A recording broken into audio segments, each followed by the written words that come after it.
Tony Gaskins here, coming to you with Controlling Lovers Part 5. Meant to finish this up yesterday, but got tied up working. But on this Part 5, I want to talk to the controllers, the controlling men.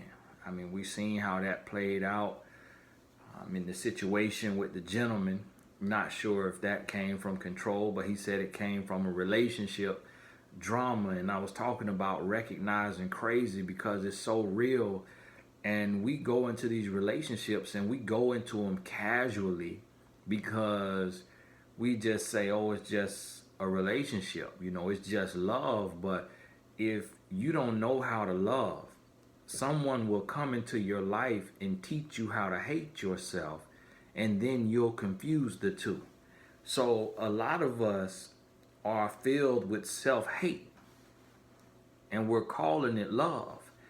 And we are in a relationship that is hurting us and breaking us down, but we're calling it love. And that's why so many people say love is pain. But really, your relationship is pain. See, love didn't hurt you. Someone who doesn't know how to love hurt you. And when you understand that, you set new standards for your life and you don't accept anything less when you're in a relationship. Now, to the controlling men, and there are some controlling women, you don't hear about it as often. But to the controlling men, this is what I need you to understand. I need you to understand that this woman was made to make you better. That is your teammate, not an opponent. If you see her as a teammate, then you can win together. But if you see her as someone that you have to dominate and that you have to control, then you might as well be alone. Because if you strip her from who she really is, if you strip her down, and strip her of her self-worth and her self-respect, if you make her your sex slave, your do-girl, your handmaid, then you don't have a woman. You might as well just get a loyal dog.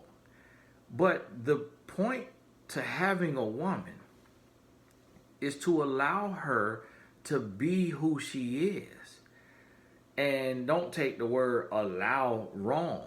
But what I mean is some men try to control that woman and not allow her to be herself. But see, if you take and tell her what she can and can't do, where she can and can't go, who she can and can't hang around, what she can and can't wear, then you don't get to see the real her. You're trying to take and make her somebody that she's not. If you see the real her, you may see that she's not for you. Or if you see the real her, you may see that she's a dream come true. But if you allow her to flourish and be who she is, she will make you better, because a woman thinks with both sides of her brain. A man only thinks with one. So she's going to see the world differently. There's parts in her brain that process emotions and feelings and thoughts and speech that are larger in a woman than it is in a man's mind. So she's going to experience the world totally different. Her perspective, her opinion will take your life to the next level. So you could have tunnel vision and you could be broke, busted, and disgusted. But if you love this woman and you cherish this woman and you wash this woman with love, her love can take you to a level that you've never imagined. I'm in my house, in my home office, working from home, running 7 or 8 different companies with 40 streams of income because of my wife, because of God and God's influence in her life and her influence in my life. If I had suppressed her and tried to make her be who I thought a woman should be, I would be in my grave or I would be in prison. Because what I wanted to do and who I wanted to be wasn't the best thing for me. But her being a rock and her standing strong and her speaking into my life, it pushed me to another level. it took me to heights unimaginable. So now I have what I have, and I am who I am, and I'm doing what I'm doing largely because of her influence in my life. Now, had I stripped her of her self-worth and her self-respect, had I stripped her of her mind and her opinion, had I tried to make her be somebody that she's not, she wouldn't have had the opportunity to have the influence in my life that she's had. So I want you to understand that when you're controlling somebody, you're hurting yourself. And what you need to do is figure out why you feel the need to control them. What are you suffering from? What hurt you? Is it the bad example from your father? The bad example from your mother, from your uncle, your aunt, your grandmother, your grandfather, your brother, your best friend? Who taught you that you're supposed to be a tyrant and a dictator? Yes, you are the head, but as the head, you are a leader, and a leader is a servant. So what that means is you serve your woman with love. You lead with love. It doesn't mean being a punk, being a chump, and allowing a woman to run over you.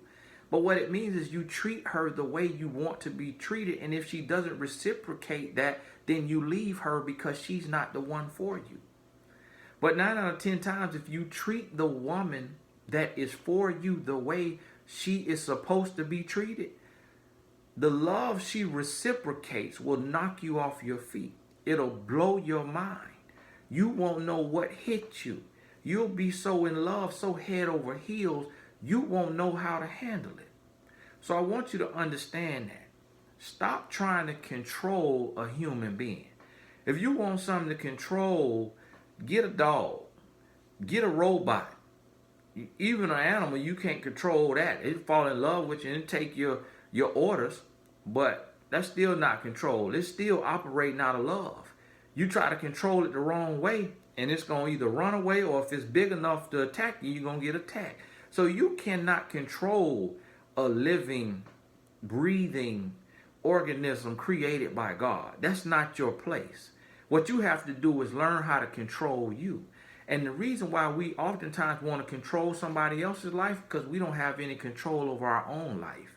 When you get control over your own life, that you can cut out your habits, that you can stop doing what you're doing in the dark, behind closed doors, you're behind the scenes that only you and God knows about. Get control over that. When you get control over you, you won't feel the need to control anybody else. But see, as long as you're lost and you're confused, you're going to feel the need to tell your woman what she can and can't do, where she can and can't go. If she's not for you, let her go. But if you allow her to be who she is, and who she is just fine, let her be that and let it make you better.